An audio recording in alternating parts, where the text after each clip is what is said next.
فاتحہ۔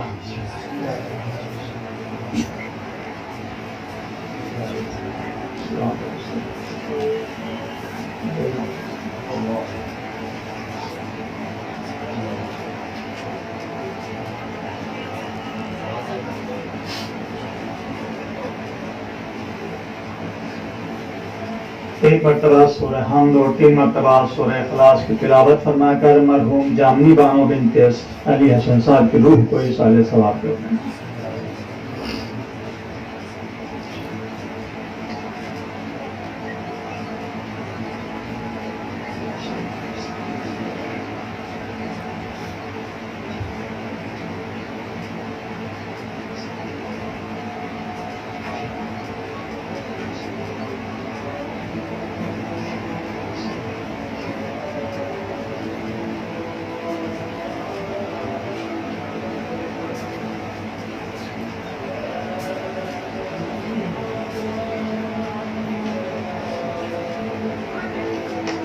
اعوذ باللہ من الشیطان اللعین الرجیم، بسم اللہ الرحمن الرحیم۔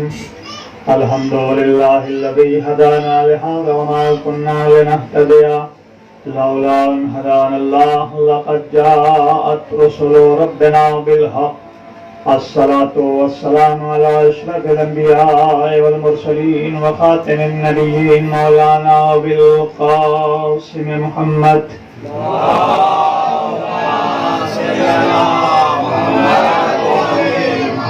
وآلہ الطیبین الطاہرین المعصومین المظلومین ولعنۃ اللہ علی اعدائہم اجمعین، اما بعد فقد قال اللہ تبارک و تعالی فی قرآن المجید والفرقانہ الحمید وقولہ الحق۔ بسم اللہ الرحمن الرحیم۔ تبارک الذی بیدہ الملک وهو على كل شيء قدير الذي خلق الموت والحياة ليبلوكم أيكم أحسن عملا وهو العزيز الغفور۔ صلوات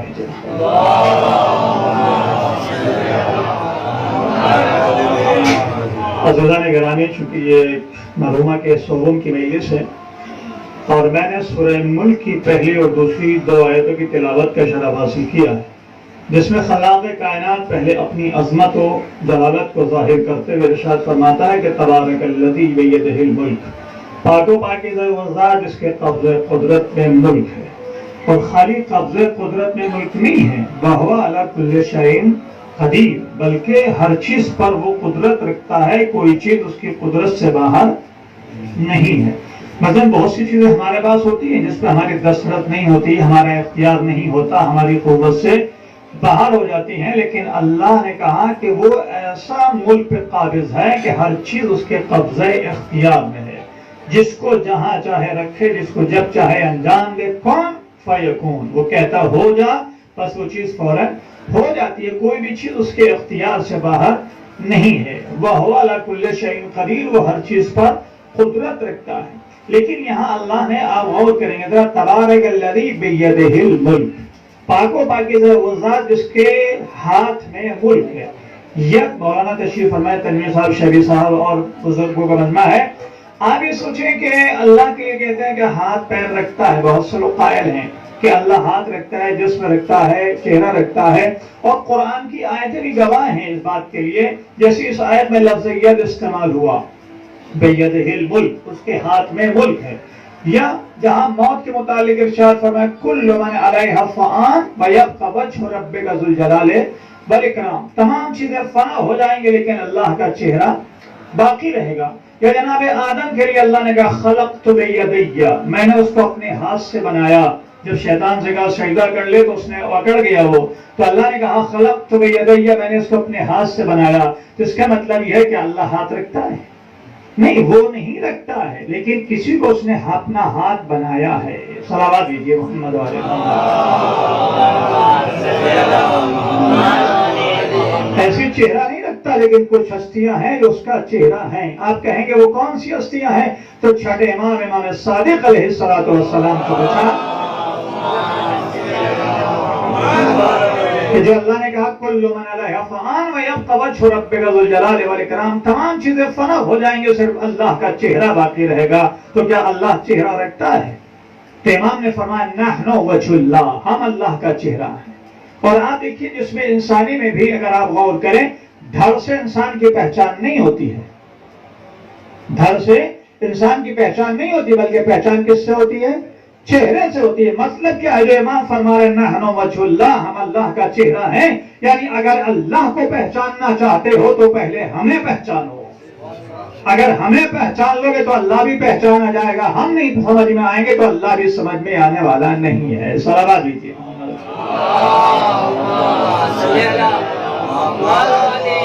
اب یہاں اور کریں گے ذرا کچھ چیزیں، مولانا پھر میں کہہ رہا ہوں مولانا حضرات اور بزرگ تشریف فرما ہے، کچھ چیزیں ایسی ہیں کہ جو کبھی ویسے سمجھ میں نہ آتی ہو۔ تو ایک علم ہے علم اعداد، علم اعداد یعنی حروف کے عدد کے اعتبار سے پہچانا جاتا ہے، جیسے الف کا 1 ہے، بے کے 2 ہے، اس طرح سے عدد ہیں، جیم کے 3 ہیں مثلاً، دال کے 4 ہیں، تو ایسے عدد کے حساب سے پہچانا جاتا ہے۔ تو ہم نے دیکھا ید، جو اللہ نے کہا ید، آخر میں اللہ کا ہاتھ ہے کون؟ توجہ چاہتا ہوں۔ یا اللہ نے کہا چہرہ فنا نہیں ہوگا، ساری چیزیں فنا ہو جائیں گی، تو یہ وجہ لفظ آیا، وجہ کے معنی چہرے کے ہیں، تو یہ کون ہستیاں ہیں جو اللہ کا چہرہ، یا کون ہستیاں جو اللہ کے ہاتھ ہیں؟ توجہ کریں گے۔ جب ہم نے ید کو دیکھا، لفظ ید جس کے معنی ہاتھ کے ہیں، تو اس کے عدد کو دیکھا تو یہ کے عدد ہے 10، دال کے عدد ہے 4، 10 اور 4 14، یعنی ید کے عدد بھی 14 ہے۔ اس کے بعد لفظ وجہ استعمال کیا، اللہ نے سب چیزیں فنا ہو جائیں گی، اللہ کا چہرہ باقی رہے گا۔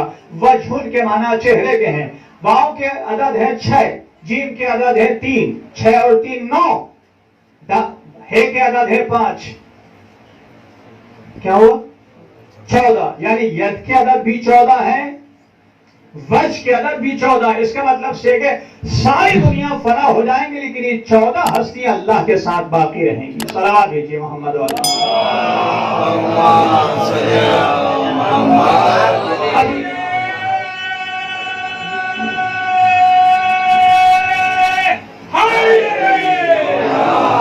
اور عزیزان گرامی یاد رکھیں ہمارا واسطہ بھی انہی 14 سے ہے، توجہ چاہتا ہوں، انہی 14 سے ہمارا واسطہ ہے۔ ید کے عدد 14 ہے، وجہ کے عدد بھی 14 ہے، اختیار ان 14 کو ہے۔ کائنات ساری فنا ہو جائیں گے لیکن یہ 14 ہستیاں باقی رہیں گی۔ اب آپ سے میں سوال کرنا چاہتا ہوں، اگر آپ کو باقی رہنا ہے تو ان 14 سے واسطہ ہوگا یا نہیں ہوگا؟ اگر 14 سے واسطہ ہے تو ہم بھی باقی رہیں گے، لیکن اگر 14 سے رابطہ ٹوٹ گیا تو جیسے دوسرے فنا ہو جاتے ہیں ہم بھی فنا ہو جائیں گے، باقی نہیں رہیں گے۔ اب ہم ملاحظہ کیجیے گا، یاد رکھیں 14 ید کے عدد بھی 14 ہے اور وجہ کے عدد بھی 14 ہے۔ اب آگے بڑھتا ہوں میں آپ کی خدمت میں۔ اللہ نے کہا تبارک الذی بیدہ الملک، پاک و پاکیزہ وہ ذات جس کے قبضے قدرت میں ملک ہے، وہو علی کل شیء قدیر، اور وہ خالی اختیار نہیں رکھتا ہے بلکہ ہر چیز پہ قدرت بھی رکھتا ہے، کوئی چیز اس کی قدرت سے باہر نہیں ہے۔ الذی خلق الموت والحیات لیبلوکم ایکم احسن عملا، اس نے موت اور حیات کو اس لیے پیدا کیا ہے تاکہ وہ تمہیں آزما سکے تم میں کون اچھا عمل کرنے والا ہے۔ اس کی بارگاہ میں عمل کرنے والوں کے لیے اچھائی ہے، بغیر عمل والوں کے کچھ نہیں ہے۔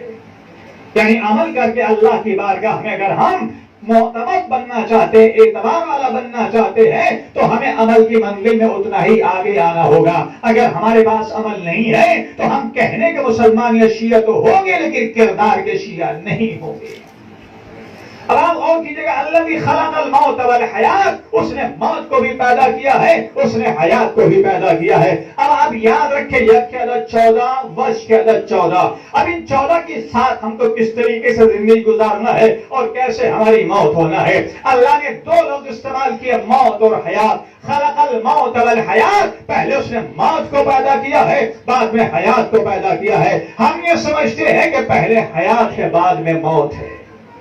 ہماری زندگی مقصد یہی ہے کہ ہم زندہ ہیں اس وقت، اس کے بعد مر جائیں گے تو ہماری موت واقع ہوگی، لیکن اللہ نے حیات کو بعد میں تذکرہ کیا، موت کو پہلے تذکرہ کیا، کہ موت پہلے ہے حیات بعد میں ہے۔ جس کو ہم موت سمجھتے حقیقت میں وہی حیات ہے، اس لیے کہ وہاں کو جا کے چین و سکون ملنے والا ہے، یہاں تو میں چین و سکون نہیں ہے۔ الدنیا سجن للمومن والجنت للکافر، دنیا مومن کے لیے قید خانہ ہے اور کافر کے لیے جنت ہے۔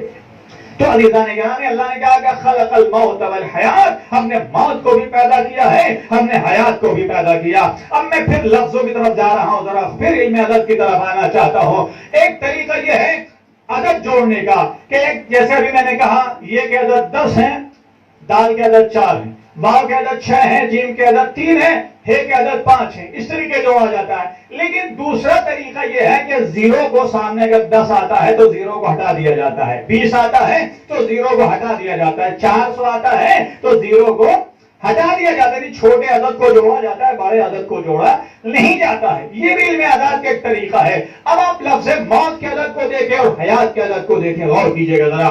خلق الموت والحیات، اس نے موت کو بھی پیدا کیا، اس نے حیات کو بھی پیدا کیا۔ یہاں پڑھے لکھے بیٹھے ہوئے آپ سوچیے گا ذرا، علم اعداد سے جاننے والے بھی ہیں۔ میم موت، لفظ موت اور حیات، میم کے عدد ہے 40، علم اعداد کے اعتبار سے میم کے عدد ہے 40، زیرو ہٹا دیجئے، میرے ساتھ رہیں تھوڑا سا۔ واو کے عدد ہے 6، 6 اور 4 10، تے کے عدد ہے 400، زیرو ہٹا دیجئے، کتنا بچا؟ 14۔ موت کے عدد، لفظ یاد رکھیے، موت کے عدد 14۔ اس کے بعد لفظ حیات کو دیکھا، ہے کے عدد ہے 8، یہ کے عدد ہے 10، زیرو ہٹا دیجئے، 8 اور 1 9، الف کا عدد ہے 1، 10، تے کے عدد ہے 400، کتنا ہوا؟ 14۔ یعنی اللہ نے دو لفظ استعمال کیے، ایک ہی آیت میں دو لفظوں کو استعمال کیا ہے، موت کو بھی حیات کو بھی۔ موت کے عدد بھی 14 ہیں، حیات کے عدد بھی 14 ہے۔ ہم نے کہا پروردگار لفظ موت اور حیات کو ایک ہی آیت میں رکھے اور عدد 14 بتا کر کے کیا بتانا چاہتا ہے؟ کہ ہم یہ بتانا چاہتے ہیں کہ تمہاری زندگی ہو تب بھی 14 کے ساتھ رہو، موت آئے تب بھی 14 کے ساتھ۔ سلام علیہ محمد۔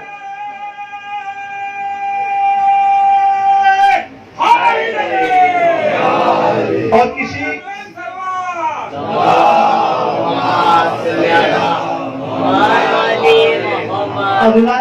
کسی کی موت اور حیات 14 کے ساتھ ہو یا نہ ہو، لیکن ہم اپنے لیے یقین کے ساتھ کہہ سکتے ہیں کہ ہم زندہ رہتے تو بھی 14 کے ساتھ، جاتے ہیں تو بھی 14 کے ساتھ، یعنی 14 کے بغیر ہمارا گزارا نہیں ہے۔ دلیل کیا ہے؟ جب تک زندہ تھے، جب تک معصوم بچوں سے، چھوٹے چھوٹے بچوں سے پوچھئے امام کتنے ہیں؟ کہا 12۔ معصوم کتنے ہیں؟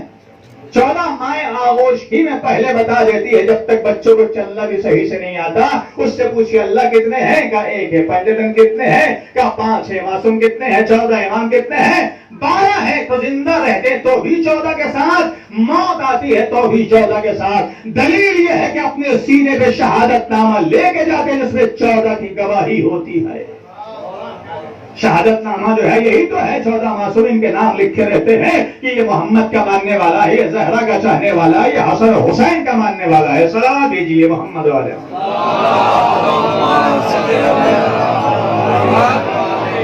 تو عزیزان گرامی، زندگی اس اعتبار سے ہونا چاہیے کہ رہو، زندہ رہو تو بھی 14 کے ساتھ، موت آئے تو بھی 14 کے ساتھ، ان سے 14 سے ہٹ کے ہمارا گزارا نہیں ہے۔ تو اللہ کہتا ہے خلق الموت والحیات لیبلوکم ایکم احسن عملا، ہم نے موت اور حیات کو اس لیے پیدا کیا ہے تاکہ تمہیں آزما سکیں تم میں کون اچھا عمل کرنے والا ہے۔ اور جب دیکھیے بہت سے لوگ نمازوں پہ نمازیں، روزوں پہ روزے رکھتے رہتے ہیں، اللہ یہ نہیں چاہتا کہ میری بارگاہ میں ہر وقت بیٹھے رہو، ہر وقت میری بارگاہ میں آگے سجدوں پہ سجدے کرتے رہو، نمازوں پہ نمازیں پڑھتے رہو۔ نہیں، نماز کے ٹائم نماز پڑھو، دوسرے وقت دوسرے کام بھی انجام دو۔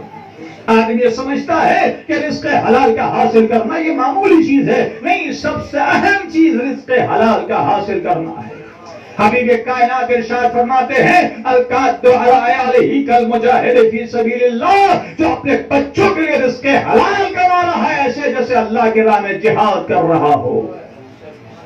انسان سمجھتا نہیں ہے اگر انسان لوم میں کام کر رہا ہے تو یہ کوئی معمولی عبادت نہیں ہے، بلکہ ایسے ہے جیسے اللہ کی راہ میں جہاد کر رہا ہو۔ لیکن خیال یہ رہے کہ حلال حرام میں شامل نہ ہونے پائے، حلال حلال رہے، حرام حرام رہے۔ صلوات دیجیے محمد والے۔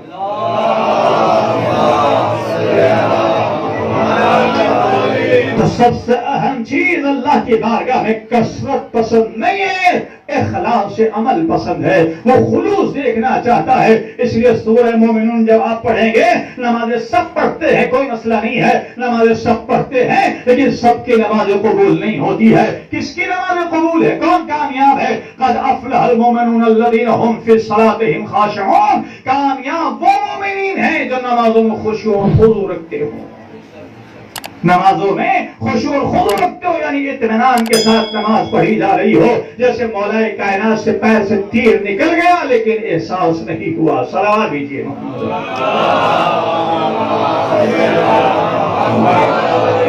اس طرح ہماری نمازیں نہیں ہو سکتی جیسے مولا کائنات نے پڑھی ہے، لیکن پھر بھی کچھ تو خلوص ہونا چاہیے۔ جب آپ مولا کائنات کے چاہنے والے ہیں، مولا کائنات کے ماننے والے ہیں، تو پھر نمازوں سے غافل نہیں ہونا چاہیے۔ نمازیں پڑھنا ہی ہے لیکن خشوع و خضوع کے ساتھ ہونا چاہیے۔ میں کل یہ چیز دیکھ رہا تھا، آپ کی خدمت میں عرض کروں، دیکھیے نماز سے انسان کو غافل نہیں ہونا چاہیے۔ بہت سے لوگوں کو آپ نے دیکھا ہوگا کہ بہت دیر تک وضو کرتے رہتے ہیں، معلوم 5 منٹ 6 منٹ تک خالی چہرے رگڑے جا رہے ہیں یا ہاتھوں کو مثلاً رگڑے جا رہے ہیں، جبکہ 2 چلو میں وضو ہو جاتا ہے۔ 2 چلو پانی لیجیے چہرے پہ، 2 مثلاً ہاتھ پہ، جلدی سے وضو ہو سکتا ہے، بہت رگڑنے کی ضرورت نہیں ہے۔ جتنا پہ آپ رگڑتے جائیں گے پانی سوکھتا تو جائے گا، پانی تو پہنچنا ہے وہ ویسے پہنچ ہی جاتا ہے، لیکن کچھ لوگ ایسے جو دیر تک وضو کرتے رہتے ہیں۔ تو ایسی ایک انسان سوچیے گا ذرا، ایک انسان ہے وضو کر رہا ہے، ایک آیا انسان جلدی سے وضو کیا، وضو کر کے اندر پہنچا، یہ بھی وضو ہی کر رہا تھا کہ وہ نماز پڑھ کے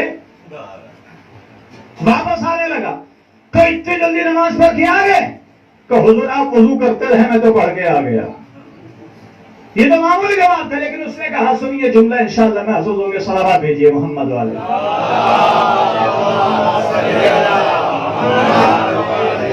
اس نے کہا مولانا آپ وضو کرتے رہیے، میں نماز پڑھ کے آ گیا۔ کہ اتنی جلدی نماز پڑھی گئی؟ جلدی نہیں، میں نے اپنے حساب سے نماز پڑھ لی ہے۔ کہا کیوں اتنی جلدی جا رہے ہو پڑھ کے؟ کہا اللہ کی بارگاہ میں بتانا چاہتا ہوں کہ پروردگار میں تیرا فرما بردار بندہ ہوں، نہ فرمان بندہ نہیں ہوں۔ یعنی مسجد میں آگے نماز پڑھنا اس بات کی دلیل ہے، یا مصلی عبادت پہ آنا اس بات کی دلیل ہے کہ پروردگار میں تیرا فرما بردار بندہ ہوں، میں تیرا متمرد بندہ نہیں ہوں، میں تیرا سرکش بندہ نہیں ہوں۔ اس کا مطلب یہ ہے کہ وہ سمجھانا چاہتا ہے کہ جو مصلی عبادت پہ نہیں آتا ہے وہ سرکش ہے، اور اللہ کو سرکشی پسند نہیں ہے۔ صلوات بھیجیے محمد والے۔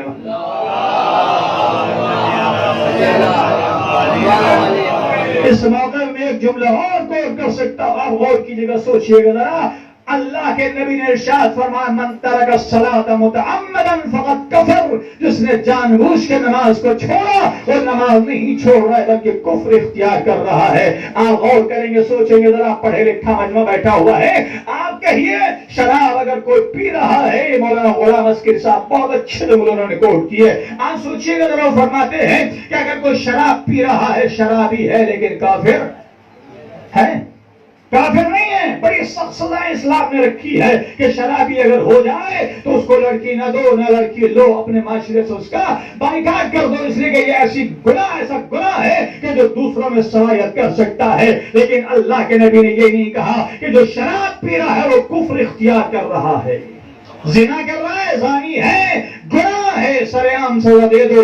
لیکن اللہ کے نبی نے یہ نہیں کہا کہ یہ زنا کر رہا ہے تو کفر اختیار کر رہا ہے، جوا کھیل رہا ہے لیکن زنا برا کام کر رہا ہے لیکن گناہ ہے، لیکن یہ نہیں کہا کہ اس نے کفر اختیار کر لیا۔ لیکن جیسے ہی نبی نے کہا من ترک الصلاۃ متعمدا فقد کفر، جس نے جان بوجھ کے نماز کو چھوڑا یہ نماز نہیں چھوڑ رہا بلکہ کفر اختیار کر رہا ہے۔ میں نے 10 عدد جوڑ کے اللہ کی بارگاہ، نبی کی بارگاہ میں پوچھا، اے معبود تیرا نبی کہہ رہا ہے کہ جس نے جان بوجھ کے نماز کو چھوڑا یہ نماز نہیں چھوڑ رہا بلکہ کفر اختیار کر رہا ہے۔ شراب پینے والا شرابی ہے، کافر نہیں ہے۔ زنا کرنے والا زانی ہے، کافر نہیں ہے۔ کہاں نادان جانتا نہیں ہے، شراب کا ایک نشہ ہے جو انسان کو برائیوں کی طرف کھینچتا ہے، زنا میں ایک نشہ ہے جو اس کو گناہ کی طرف کھینچتا ہے، لیکن نماز نہ پڑھنے میں کون سا نشہ ہے؟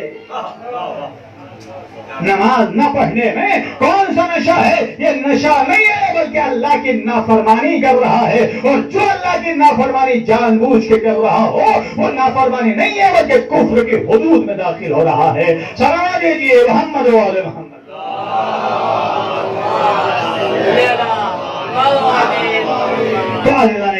جو بھی عمل کرنا ہے وہ خلوص کے ساتھ کرنا ہے۔ احسن عمل اللہ چاہتا ہے، بہترین عمل ہونا چاہیے، اور جب تم بہترین عمل انجام دو گے هو العزیز الغفور، تو وہ دوست رکھے گا تمہیں۔ تم اچھا عمل کر رہے ہو، اس لیے کہ اچھے آدمی کو ہر انسان دوست رکھتا ہے۔ آپس میں آپ دیکھ لیں اگر کوئی اچھا انسان ہے تو اس کو اچھے انسان سب دوست رکھتے، سب چاہتے ہیں، اور جب چاہے گا اللہ، چونکہ ہم نے گناہ بھی انجام دیے، کوئی انسان ایسا نہیں ہے جس سے گناہ سرزد نہیں ہوتا ہے، تو جب وہ چاہے گا تو آگے اللہ نے کہا هو الغفور، وہ غفور بھی ہے، گناہوں کو بخشنے والا بھی ہے۔ تم اچھا عمل کرو گے تو اللہ تمہیں دوست رکھے گا، دوستی کا صلہ یہ دے گا کہ تمہارے سارے گناہوں کو بخش دے گا۔ صلوات دیجیے محمد علیہ۔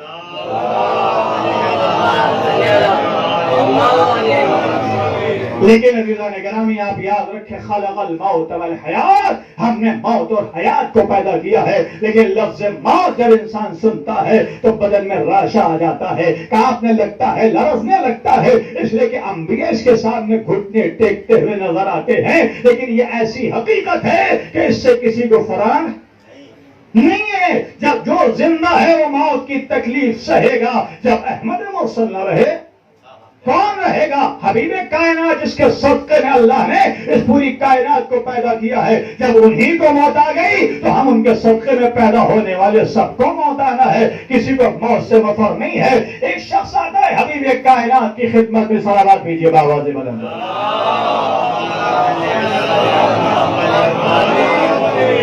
حبیب کائنات کی خدمت ایک شخص آتا ہے، آنے کے بعد کہتا ہے نبی کائنات یہ بتائیں آپ حضرات موت سے نہیں ڈرتے ہیں؟ جیسے مولا کائنات کہتے ہیں میں ماں کے پستان پر موت سے ایسے کھیلتا ہوں جیسے بچہ ماں کے پستان سے کھیلتا ہے۔ ہمیں خوف نہیں ہے کہ موت ہم پہ آ پڑے یا ہم موت پہ جا پڑے، تو جب آپ کا مولا موت سے خوف نہیں کھاتا ہے تو پھر آپ کو موت سے خوف کھاتے ہیں۔ آپ کو بھی موت سے ڈرنا نہیں چاہیے۔ مولا کائنات علی ابن ابی طالب علیہ الصلوۃ والسلام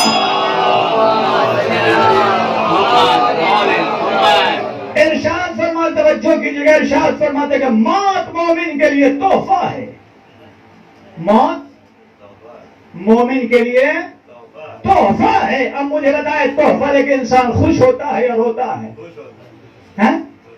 خوش ہوتا ہے، لیکن ہم وہ تو خوش ہو کے چلا جاتا ہے، پیچھے والے روتے۔ توجہ چاہتا ہوں، مولا کائنات کے جملے موت مومن کے لیے تحفہ ہے۔ میں جملہ آپ کی خدمت میں عرض کروں، آپ یہ سمجھتے ہیں کہ موت ہمارے لیے پریشانی کا سبب ہے، لیکن مولا فرماتے ہیں موت مومن کے لیے تحفہ ہے۔ کسی کے لیے ہو یا نہ ہو، لیکن علی کے چاہنے والوں کے لیے تحفہ ہے۔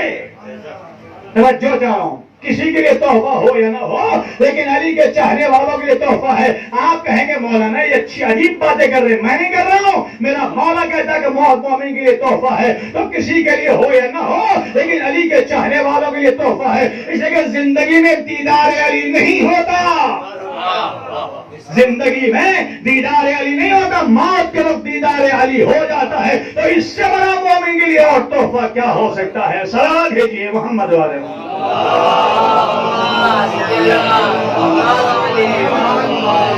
تو عزیزان گرامی آپ سوچئے، حبیب کائنات اور امام حسین دونوں سے متعلق ہے۔ ایک شخص آیا، آنے کے بعد کہتے حضور یہ بتائیں کہ آپ موت سے نہیں ڈرتے؟ ہم موت سے ڈرتے ہیں۔ تو امام نے ارشاد فرمایا کہ شاید تم نے وہاں کے لیے تیاری نہیں کی ہے، آخرت کے لیے تم نے تیاری نہیں کی ہے، اس لیے موت سے گھبراتے ہو۔ ہم نے وہاں کے لیے تیاری کی ہے، اس لیے ہمیں موت سے ڈر نہیں لگتا۔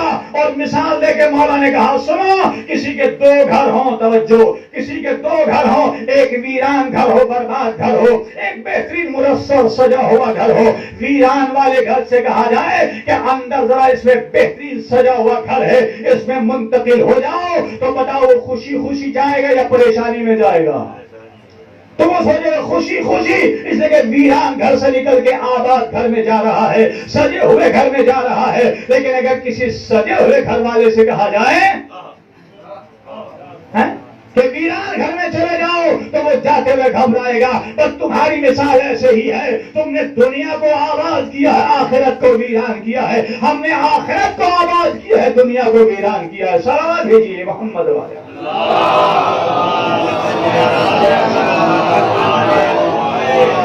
اور یہاں مدرسے کے مومنین اساتذہ بیٹھے ہوئے ہیں، اور آپ بھی بچوں کے لحاظ سے ایک مثال پیش کر رہا ہوں. ایک اور بابا نے بلند صلوات بھیجیے.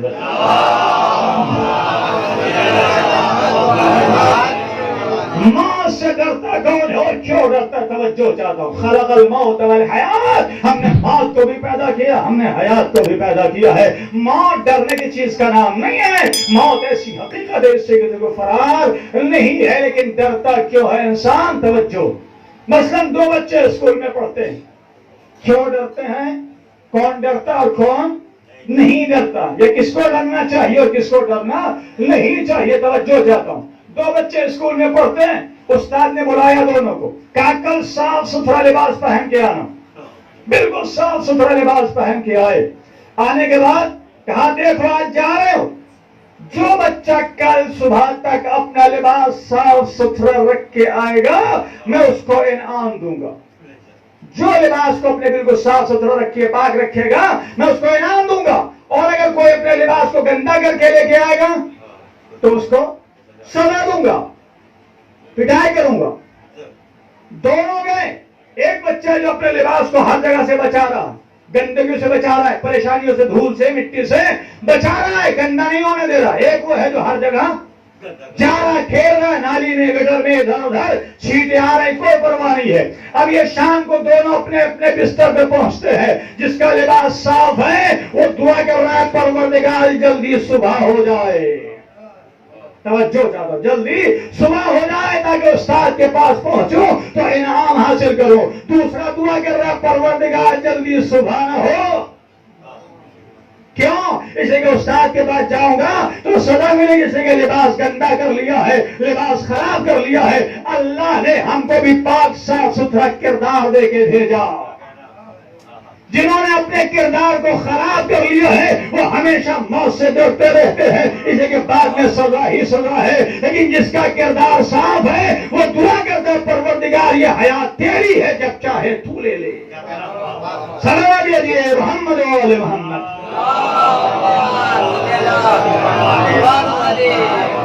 لہذا اللہ نے کہا میں اپنے کردار کو بیدار رکھیں تاکہ اللہ کی بارگاہ میں جب بھی بلاوا آ جائے پھر کوئی پریشانی نہیں ہوتی ہے. اور وہ انسان جو عمل صالح کے ذریعے زندگی گزارتا ہے وہ تو ہر وقت تیار رہتا ہے. فتمنوا الموت ان کنتم صادقین، اگر سچے ہو تو موت کی تمنا کرو. نبی کائنات کے بعد شخص آیا، آنے کے بعد کہتا ہے حضور یہ بتائیں کیا میں موت کی تمنا کر سکتا ہوں؟ تو نبی کائنات فرماتے ہیں بالکل موت کی تمنا کر سکتے ہو، لیکن 10 چیزوں کے لیے 4 تحفے تیار کرو. 4 تحفے 10 چیزوں کے لیے تیار کرو. کہ حبیب کائنات سمجھا نہیں میں کہ 10 چیزوں تمہارا رابطہ ہوگا. پہلے تمہاری ملاقات ملک الموت سے ہوگی، دوسری منزل میں قبر سے ہوگی، تیسری منزل میں منکر و نکیر سے ہوگی، چوتھی منزل میں صراط سے ہوگی، پانچویں منزل میں میزان سے ہوگی. اس کے بعد دروازہ جہنم سے ملاقات ہوگی، دروازہ جنت سے ملاقات ہوگی، پیغمبر سے ملاقات ہوگی، جبرائیل سے ملاقات ہوگی، حبیب کائنات کے خالق ہم سب کے اللہ سے ملاقات ہوگی. لہذا ان کے لیے تحفے اگر تیار رکھے ہیں تو موت کی تمنا کرو. اگر تحفے تیار نہیں کیے ہیں تو پھر ابھی موت کی تمنا نہ کرو. صلوات بھیجیے محمد والے.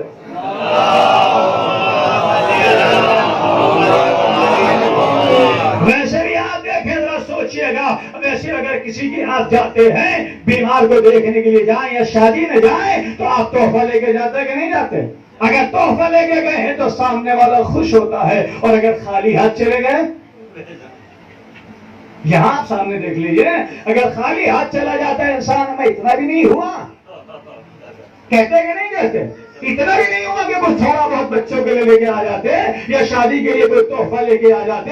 اس کا مطلب یہ ہے کہ جو تحفہ لے کے جاتا ہے اس کا احترام ہوتا ہے. خالی ہاتھ جائے تو نہ یہاں احترام ہے نہ وہاں احترام ہے. صلوات بھیجیے محمد والے.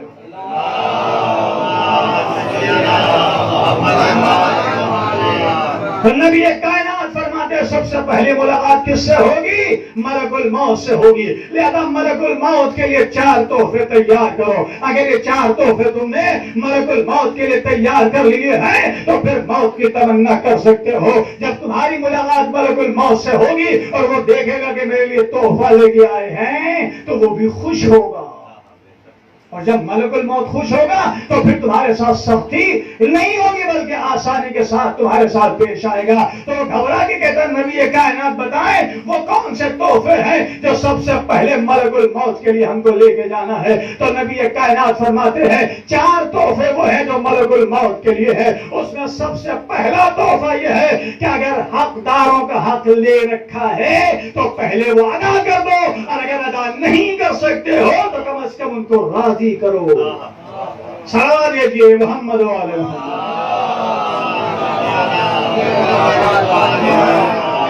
میں نے ابھی حق سے متعلق اس سے پہلے مجلس میں تھوڑی سی گفتگو کی تھی, لیکن آج سوچئے نبی کائنات فرماتے ہیں کہ سب سے پہلی ملاقات کس سے ہو رہی ہے؟ ملک الموت سے. اس کا سب سے پہلا تحفہ اگر کسی کا حق لے رکھا ہے تو وہ حق ادا کر دو. ادا نہیں کر سکتے ہو تو اس سے بلا کے ہاتھ جوڑو, اس کو راضی کرو. اس لیے کہ اگر وہ راضی ہو گیا تو اللہ بھی راضی ہوگا. اگر یہ راضی نہیں ہوا تو اللہ بھی راضی ہونے والا نہیں ہے. اس کے 2 حق ہیں, ایک حقوق اللہ اور ایک حقوق الناس. اللہ اپنا حق معاف کر سکتا ہے لیکن بندوں کا حق معاف نہیں کر سکتا ہے. نمازیں نہیں پڑھی ہے تو اللہ معاف کر سکتا ہے. روزہ نہیں رکھا ہے تو اللہ معاف کر سکتا ہے. حج نہیں کیا ہے تو اللہ معاف کر سکتا ہے. اس لیے کہ بندے کا رستا معاملہ ہے. لیکن اگر یہاں سے کسی کی دولت پہ قبضہ کیا, کسی کا پیسہ لے لیا, کسی کے لون پہ قبضہ کر لیا, کسی کے گھر پہ قبضہ کر لیا, قبضہ نہ کیا, بنا رہے تھے گھر 2 انچ بڑھا دیا تو یہاں تو 2 انچ ہے لیکن وہاں بڑی مشکل ہوگی. صلوات بھیجیے محمد والے.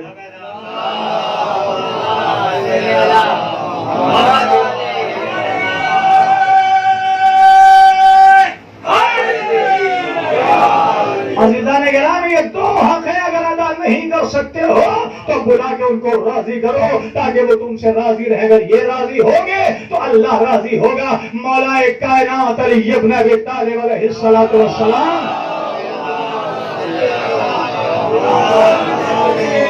ارشاد فرماتے کہ اللہ نے بندوں کے حق کو مقدم رکھا ہے اپنے حق تک. توجہ کیجیے گا. اے پروردگار سب سے پہلے تیرا حق ہونا چاہیے تھا. یہ کائنات تو نے پیدا کی ہے, ہمیں تو نے پیدا کیا ہے. کہا ٹھیک ہے میرا حق اپنی جگہ, لیکن میں نے بندوں کے حق کو پہلے رکھا. پہلے بندوں کا حق ادا کرو تو میرا بھی حق ادا ہوگا. اگر بندوں کے حق کو ادا نہیں کر سکتے تو میرا بھی حق ادا ہونے والا نہیں ہے. مولا کائنات نے عجیب جملہ کہا, اللہ نے بندوں کے حق کو مقدم رکھا ہے اپنے حق پر. اب اس کے سامنے ایک مثال شاید میں نے کبھی کوٹ کیا ہو, سامنے کی مثال پیش کرنا چاہتا ہوں. صلوات بھیجیے محمد والے.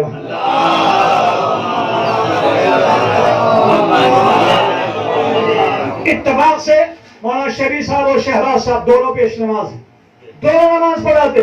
تنویر صاحب ابھی نماز مثلا نہیں پڑھاتے. غور کیجیے گا آپ ذرا, یا پیچھے جماعت ہو رہی ہے, میں پہنچا, میں نے کہا السلام علیکم.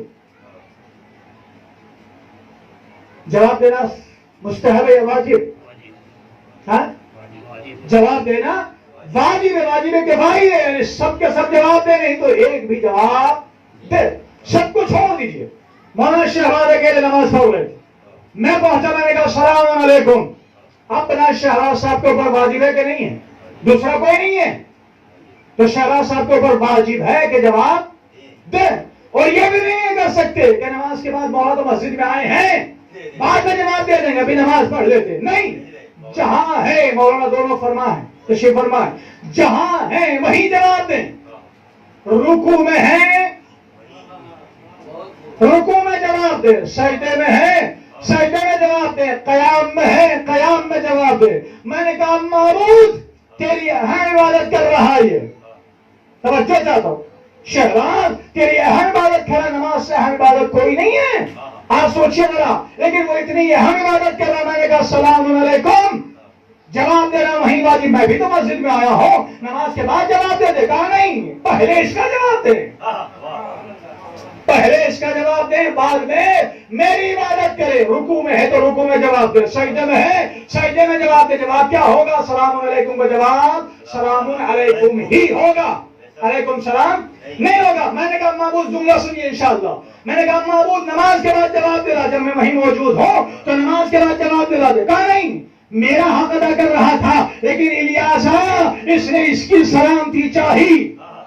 سلام علیکم کا مطلب ہوتا ہے سلامتی چاہنا، تم پر سلام ہو، لہذا اس کا یہ حق آ گیا کہ جیسے اس نے اس کی سلامتی چاہی ہے تو شہراز کے اوپر بھی واجب ہے کہ یہ بھی میری سلامتی چاہے،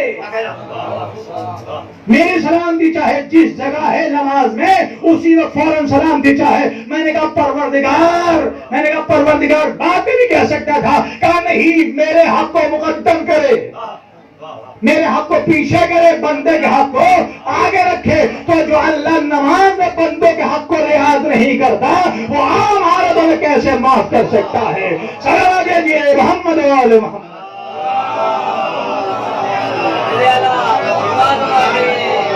لہذا حبیب کائنات ارشاد فرماتے ہیں کہ بندوں کے حق کو پہلے اگر ادا کر سکتے ہو تو ادا کر لو، ادا نہیں کر سکتے ہو تو ان کو راضی کرو، تاکہ دنیا سے تب تم جاؤ تو تمہارے ذمے کوئی حق نہیں ہونا چاہیے۔ میں ایک جملہ پھر کہہ رہا ہوں چونکہ مجمع حالت تھوڑا سا ہے، آپ سوچئے ذرا، جو اللہ بندوں کے حق کی رعایت کر رہا ہو تو جس کے صدقے میں پوری کائنات خلق کی ہو، انہی کے حق کے خون سے اگر کوئی کھا رہا ہو، سارا دیجیے محمد وآل محمد۔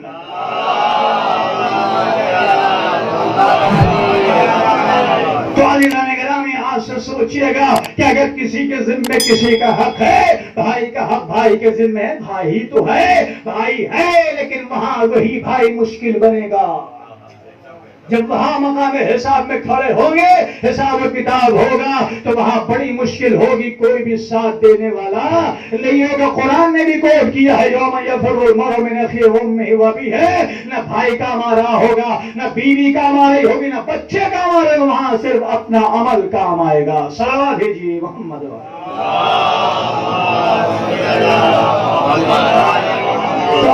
گرامی، حق سے کبھی غافل نہیں ہونا ہے، جس کا بھی حق ہو، اگر حق کھا رہا ہے تو پھر اس کو باغ فدق کے کھانے والوں پر لعنت کرنے کا حق نہیں ہے، اس لیے کہ وہ لعنت خود اس کے اوپر آتی ہے۔ ہم اس نے ایک مرتبہ کھایا تو ہم لعنت کرتے رہتے، ہم تو بار بار کھاتے رہتے ہیں۔ صلوات دیجیے محمد والے محمد۔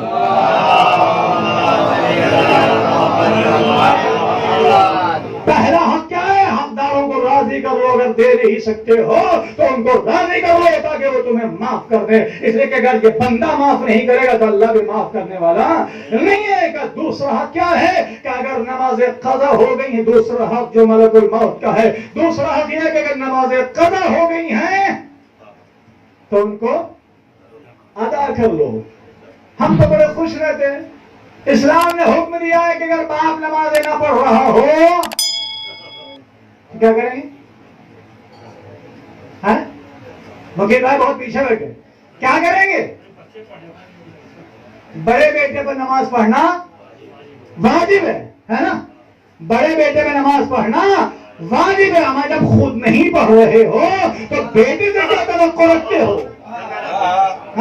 بیٹے کو سکھائے ہوتے، خود پڑھے ہوتے، بیٹے کو سکھائے ہوتے، تب تو یہ امید کی جا سکتی تھی کہ ہم نہیں پڑھ پائے، بیٹا پڑھ لے گا، لیکن جب ہم خود ہی نہیں پڑھ رہے تو بیٹا کہاں سے پڑھ سکتا ہے؟ صلوات کہیے محمد وآل محمد۔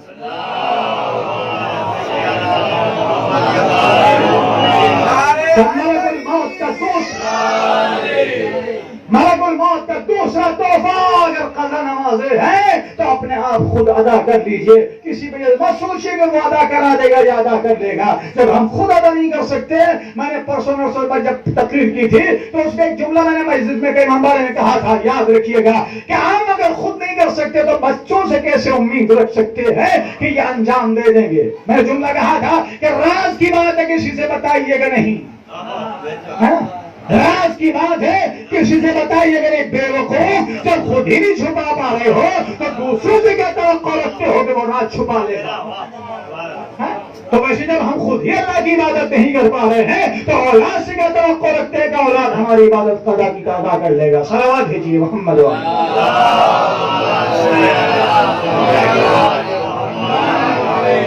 قضا نماز اگر ہوتی ہے سماع صبح سے متعلق ہی ہے. آپ سوچئے تو دو جملے ملاحظہ کریں. وہاں تنویر صاحب بیٹھے ہوئے, حسین مہدی صاحب جو بھی آئے تھے, انہوں نے ان کا ایک واقعہ کوٹ کیا تنویر صاحب نے کہ ان کا ایک ساتھی تھا طالب علم. صبح کی نماز خالی صبح کی ظہر چھوڑ دیجیے, عصر چھوڑ دیجیے, مغرب چھوڑ دیجیے, صبح کی نماز اگر قضا ہو رہی ہے تو اس کا اثر کیا ہوگا؟ توجہ.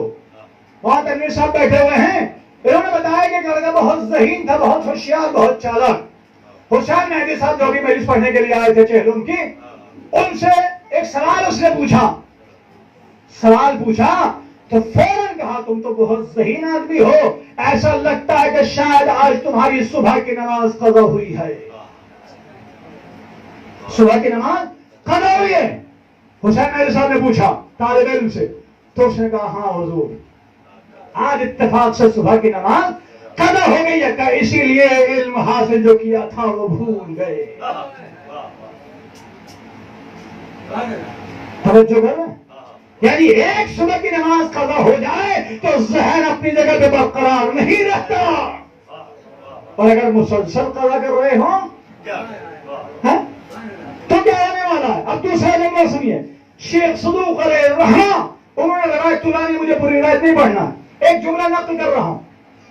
حبیب کائنات ارشاد فرماتے ہیں کہ قیامت کے میدان میں کچھ لوگوں کو لایا جائے گا, گھیر گھیر کے بھر بھر کے فرشتے ادھر ادھر سے لے کے آئیں گے. میدان قیامت میں نیچے پتھر رکھا ہوگا, نیچے پتھر رکھا ہوگا, اس کے پتھر کے اوپر سر رکھا جائے گا, اور جیسے ہتھوڑے سے مٹکا یا کوئی چیز پھوڑی جاتی ہے. وکیل بھائی پہلے بول رہے ہیں, صلوات بھیجیے محمد والے.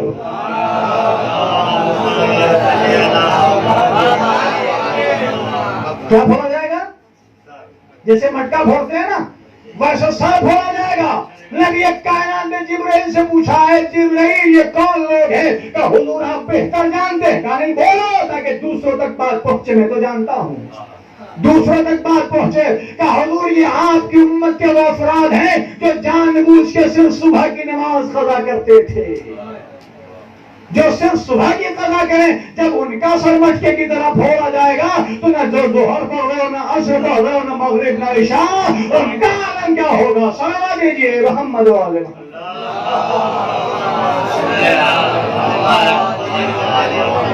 لہذا نگرانی, اگر ملک الموت کی سختی سے بچنا چاہتے ہیں تو اس کے لیے دوسرا تحفہ, اگر قضا نمازیں ہو جاتی ہے, اشترا ہو جاتا ہے, تو آپ اپنی زندگی میں ادا کر لیں. بچوں سے توقع نہ رکھیں کہ وہ ہماری نمازیں قضا ہو کرا دیں گے. نہیں, موقع ملے گا تھوڑا بہت ہوگا تو کرا سکتے ہیں, ورنہ آپ ان کے اوپر بوجھ نہ ڈالیے, اپنی نمازیں خود ادا کرنے کو سوچیے. تو ملک الموت کا دوسرا تحفہ قضا نماز اگر ہیں تو وہ ادا کر کے جائیں تاکہ وہ پیش آئے آپ سے اچھے سے.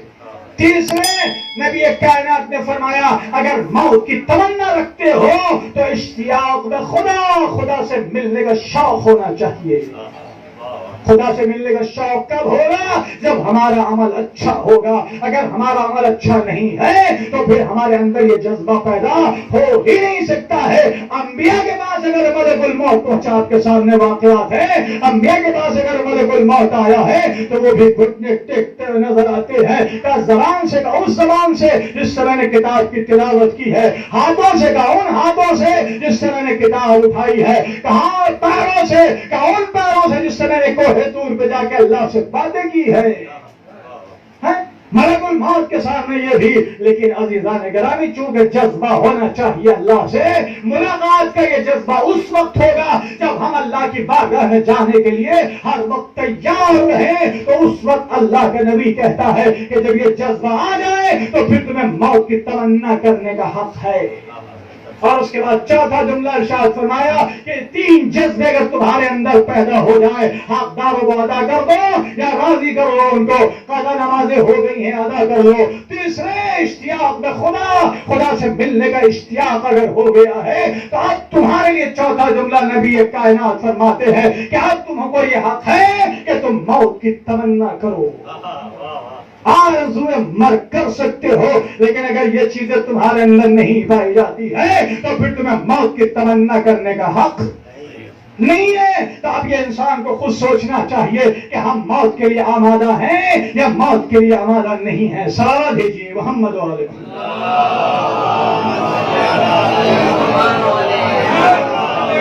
بس اللہ تعالیٰ کے نام ایک وقت نہیں ہے، انشاءاللہ پھر کبھی گفتگو کروں گا۔ آج سوچیں موت کے لیے تمنا رکھنا، اگر یہ چیزیں ہیں بہت پرانی روایت اور بھی بہت سی چیزیں ہیں، انشاءاللہ پھر موقع ملے گا تو آپ کی خدمت میں عرض کروں گا۔ آج سوچئے کہ کب یہ چار چیزیں ہمارے اندر اگر آ جائیں تو ہم موت کی تمنا کر سکتے ہیں، لیکن چونکہ یہ ماں اور باپ پہلے بہت زمانے پہلے انتقال کر چکے ہیں، آج یہ ماں کے سوگوں کی مجلس سے ایک جملہ کہنا چاہتا ہوں، میرے جوانوں ذرا اپنے ماں باپ کی عظمت کو پہچانو کہ ماں باپ کی عظمت کیا ہوتی ہے۔ میں کل ہی واٹس ایپ پہ جملہ دیکھ رہا تھا، کسی نے ویڈیو بھیجا ہے، بہت اچھا لگا، اور ایک دوسرا جملہ بھی ہے، میں نے کل ایک جگہ فون کیا، توجہ سنیے گا جملے کو، یعنی ماں باپ کا ادب و احترام کیا ہوتا۔ بعض جملے ایسے ہوتے ہیں کسی کے جو دل کو چھونے والے ہوتے ہیں اور دل چاہتا ہے کہ اس کو دوسروں تک پہنچائیں۔ صلوات دیجیے محمد علیہ۔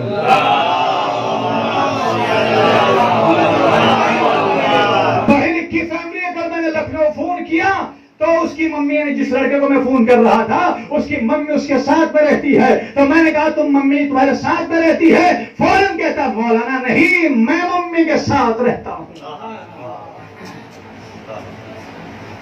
زیادہ تر کیا بولا جاتا ہے؟ زیادہ تر یہی بولتے ہیں کہ امی ہمارے ساتھ میں رہتی ہے، وہ تو بیچاری بے سہارا ہے، یہی سمجھا جاتا ہے۔ ماں باپ بے سہارا ہے، لہذا کوئی سہارا نہیں ہے، وہ ہمارے ساتھ میں رہتے، لیکن اس نے دل چھونے والا جملہ کہا، نہیں مولانا میں ممی کے ساتھ رہتا ہوں، ممی میرے ساتھ نہیں رہتی۔ یہ یاد رکھیں، ذہن میں رکھیں کہ میں ممی کے ساتھ رہتا ہوں، ممی میرے ساتھ، جبکہ بات وہی ہے لیکن لفظ بدلے تو مفہوم بدل گیا۔ صلوات بھیجیے محمد علیہ۔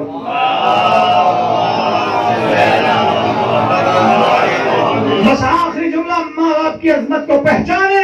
کل ویڈیو دیکھ رہا تھا، میرے پاس ابھی بھی ہے، انہوں نے کہا کہ ماں باپ کے ساتھ رہتے ہو، کہنے کہ ہم دوست احباب کے ساتھ بیٹھے ہوئے تھے، یعنی ایک بزرگ اور ان کے بیٹھے ہوئے تھے، اور ان کا نماز کے ساتھ بیٹھا ہوا تھا، تو باپ بیٹھے ہوئے تھے بازو میں، باپ بازو میں بیٹھے ہوئے تھے، تو انہوں نے چپے سے پیسہ نکالا اور اپنے ہاتھ ایسے بڑھا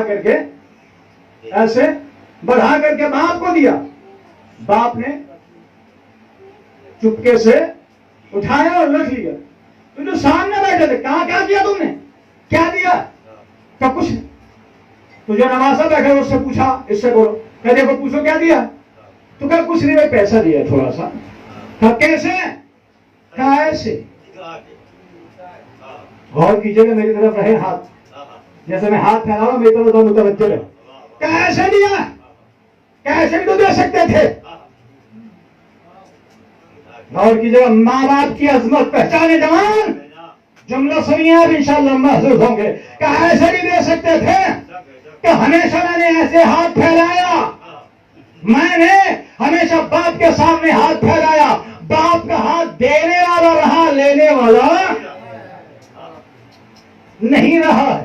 آج میں دے رہا ہوں، آج میں دے رہا ہوں، دینے والے کا ہاتھ اوپر ہوتا کہ نیچے؟ کیسے ہوتا؟ دینے والے کا ہاتھ اوپر، لینے والے کا ہاتھ نیچے۔ کہ اگر باپ ہاتھ پھیلاتا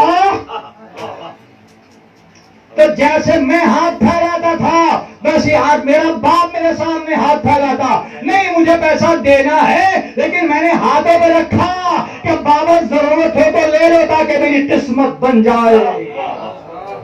صلوات دیجیے محمد علیہ محمد۔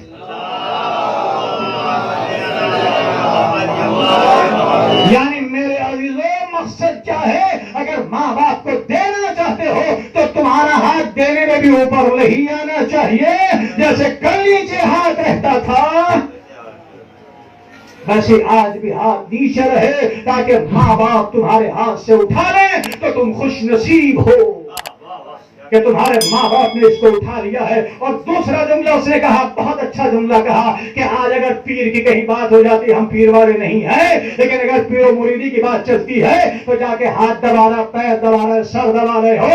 ارے جاؤ بے وقوف ہو، دوسروں کے گھروں پہ جا کے پیر ہاتھ کیوں دباتے ہو؟ تمہارے گھر میں ماں باپ پیر خود موجود ہیں۔ سلام دیجیے محمد والے محمد۔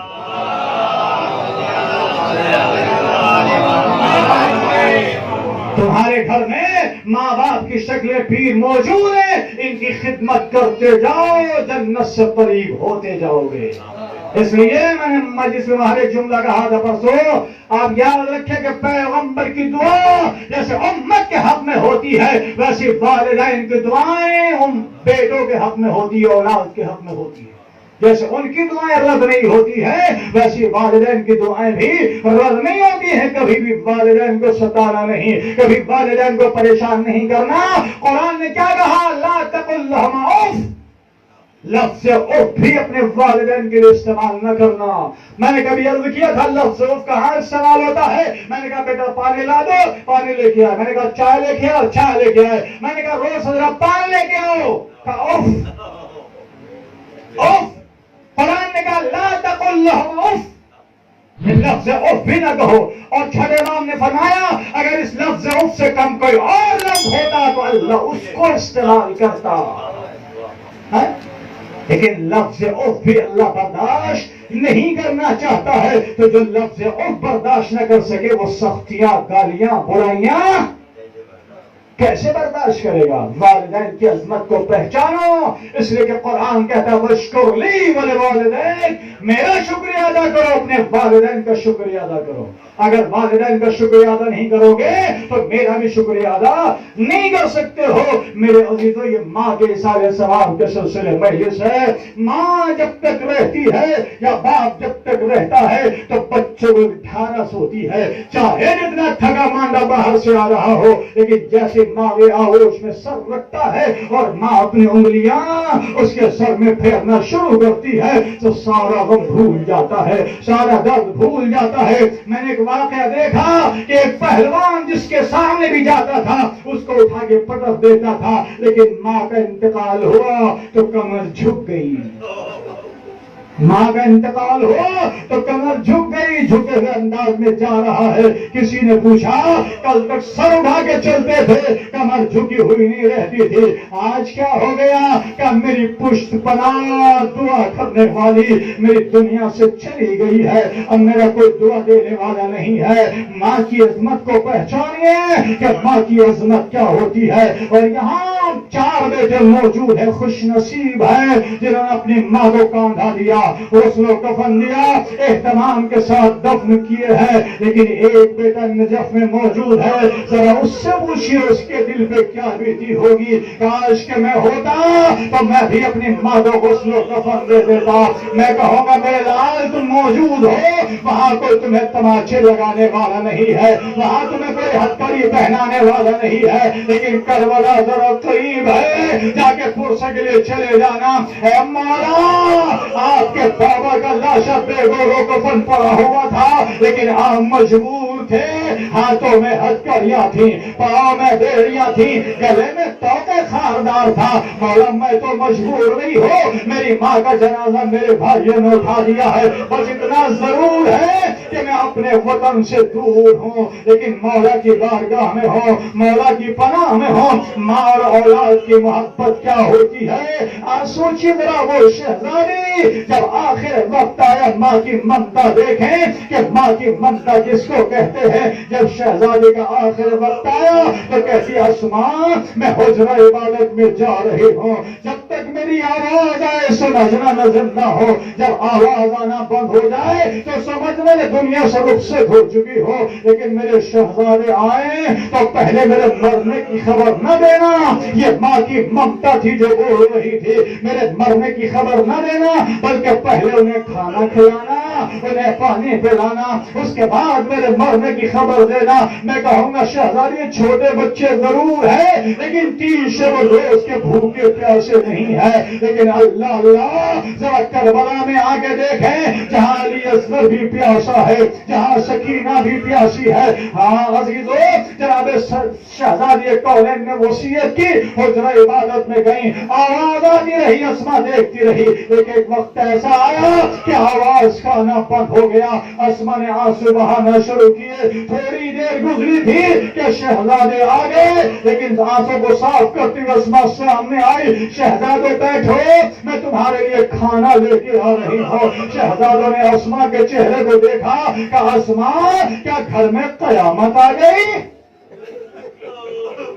اے اسما کے گھر میں قیامت آ گئی ہے؟ کیا شہزادو کیا ہوا؟ کیا تم نے کبھی دیکھا ہے کہ ہم نے اپنی ماں کے بغیر کھانا کھایا ہو؟ اسما برداشت نہ کر سکی، فوراً آواز دی، شہزادو اب تمہاری ماں دنیا میں موجود نہیں ہے۔ شہزادوں نے اماں میں اتارے، اماں کے پاس ہے، اماں نانا نے ساتھ چھوڑا تھا، آپ نے بھی ساتھ چھوڑ دیا ہے، اے اماں ہم کس کے سہارے زندگی گزاریں گے؟ مولا کائنات کو خبر ہوئی، مولا کائنات تشریف لائے اور اس کے بعد آواز دی، زہرا اے زہرا آواز دو، کوئی جواب نہ ملا۔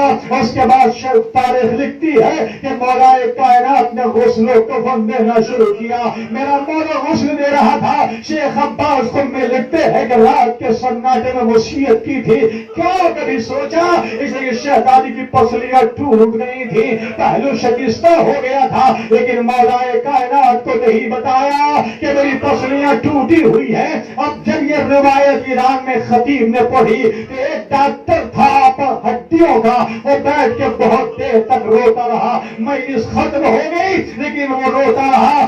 آخر میں مولانا اس کے پاس پہنچے، کہا یہ بتاؤ کون سی چیز ایسی لگ گئی کہ تم ابھی تک آنسو بہا رہے ہو؟ کہا مولانا میں ہڈیوں کا ڈاکٹر ہوں، ہڈی ٹوٹ جاتی ہے، سر کی ٹوٹ جائے تو جڑ جاتی ہے، ہاتھ ٹوٹ جائے تو جڑ جاتا ہے، لیکن اگر پسلیاں ٹوٹ جائے تو پسلیاں جوڑتی نہیں ہے، سانس لینے میں تکلیف ہوتی ہے۔ یہی وجہ ہے کہ شہزادی مرثیہ پڑھتی تھی، سبت علیہ مصائب النہار سبت علیان سرن لیالیا۔ اے بابا آپ کے بعد مجھ پہ وہ مصیبتیں پڑی ہے کہ اگر جنوب پر سیاہ لباس اختیار کر لیتے۔ سلمان نے پوچھا مولا کبھی آپ کو ایسے روتے ہوئے نہیں دیکھا؟ کہا تمہیں نہیں معلوم ہے کہ زہرا کی پسلیاں ٹوٹ گئی تھی، پہلو شکستہ ہو گیا تھا، لیکن آج تک مجھے نہ بتایا، میں اس لیے گریہ کر رہا تھا۔ غسل و کفن دیا گیا۔ آج بھی دستور یہ ہے کہ جب غسل دے دیا جاتا ہے، کفن پہنا دیا جاتا ہے تو بچوں کو بلایا جاتا ہے، بچوں آؤ اپنی ماں کا دیدار کر لو، اپنے باپ کا دیدار کر لو۔ ویسے مولا نے بلایا، بچوں آؤ، زینب آگے وہی ماں کا دیدار کیا پیچھے ہٹ گئی، ام کلثوم آگے وہی ماں کا دیدار کیا پیچھے ہٹ گئی، حسن آگے وہی ماں کا دیدار کیا پیچھے ہٹ گئے، حسین آؤ آپ بھی دیدار کر لو۔ ہاتھ باندھ کے حسین کھڑا ہو گیا، اماں چکیاں پیس پیس کے بڑی محنت سے پالا ہے، جب تک خود سے نہ بلائیں گی یہ آپ کا حسین آپ کے قریب نہیں آئے گا۔ بندے کفن ٹوٹے، دو ہاتھ نمودار ہوئے، آ میرے حسین، میں چکیاں پیس پیس کے بڑی محنت سے پالا ہے، یہ ماں کی ممتا تھی۔ میں کہوں گا حسین آج آپ کا بسترا ہے، ماں کے لاشے سے لپٹ کے فریاد کر رہے ہو، کل آپ کا لاشا ہوگا، 3 سال کی سکینہ لپٹ کے فریاد کر رہے ہوگی، بابا خیموں میں آگ لگا دی گئی، شہدانیوں کے سروں سے چادریں چھین لی گئی، بس آخری جملہ سن لے، رات کا سناٹا ہے، غسل کفن دے کے جنازہ لے کے چلے۔ علامہ محسن نقوی نے ایک جملہ لکھا، بیان کیا، وہ کہتے کہ جب جنازہ چلنے لگا تو جناب زینب کے رونے کی آواز مولا کائنات کے کانوں میں پہنچی، کہا حسن کس سے باتیں کر رہے ہو، یہ کون گریہ کر رہا ہے؟ کہا مولا کو یاد نہیں ہے، میری بہن زینب ہے، کیا جنازے کو ٹھہراؤ؟ کہا بابا کیوں؟ کیا پہلے زینب کو گھر کے اندر چھوڑ کے آؤ، مجھے یہ گوارا نہیں ہے کہ میری زندگی میں میری بیٹی زینب رات کے پردے میں بھی گھر سے باہر نکلے. اللہ اللہ، جس علی کو رات کے پردے میں زینب کا نکلنا گوارا نہ ہو، وہی علی کی بیٹی زینب بازار کوفہ و شام، اہل شام، یہ بچے ہیں اہل محمد کے، جس کو تماشا دیکھ رہے ہو تماشا دیکھے. ہاں عزیزو، کسی نے سجاد سے پوچھا مولا سب سے زیادہ غم کہاں پہنچا؟ تو مولا تڑپ کے کہا تھا الشام الشام الشام. کہا کیوں؟ کہ جب میری ماں بہنیں برویام میں ننگے سر تھی اور منادی ندا دے رہا تھا، اے شام اور تماشا دیکھنے والوں آؤ تماشا دیکھو، یہ محمد علی کی بیٹیاں ہیں جو برویام میں ننگے سر پھرائی جا رہی ہے. سيعلم الذين ظلموا أي منقلب ينقلبون على لعنة الله على القوم الظالمين. پروردگار اہل بیت طاہرین کا واسطہ ہماری اس عبادت کو قبول فرما، ہمارے اشکوں کو رمال سیدہ میں جگہ عطا فرما. حاضرین مجلس، بانیان مجلس کی تمام مشکلات کو دور فرما. پروردگار مرحومہ کے درجات میں بلندی عطا فرما، جوار شہزادی کونین میں جگہ عطا فرما، پس بندگان کو صبر جمیل عطا فرما. یا اللہ ان کے لیے زیادہ سے زیادہ کار خیر کرنے کی توفیق عطا فرما. پروردگار بچیوں کو، خاص طور چھوٹی بچی کو صبر جمیل عطا فرما. یا اللہ اہل بیت طاہرین کا واسطہ ہمیں زیادہ سے زیادہ عمل صالح کی توفیق عطا فرما، ہماری عبادتوں کو قبول فرما. تیری بارگاہ میں جو حاجت لے کے ہم کو پورا فرما. پروردگار محبان اہل بیت، شیعان اہل بیت، جہاں جہاں بھی ہم سب کی جان و مال و عزت و آبرو کی حفاظت فرما. پروردگار جو مقرور مقرص دوش فرما. یا اللہ کرونا جیسی وبا سے ہم سب کو محفوظ فرما، اس کرونا کو دنیا سے نیست و نابود فرما. یا اللہ اہل بیت طاہرین کا واسطہ امام عصر کے ظہور میں تأجیل فرما، ہم ان کے مخلص غلاموں میں شمار فرما. ربنا تقبل منا انک انت السمیع العلیم. ایک مرتبہ سورہ حمد اور 3 مرتبہ سورہ اخلاص کی تلاوت فرما کر مرحومہ جامنی بانو بنت علی حسن مرحوم کی روح کو اصالہ ثواب کرتے ہیں.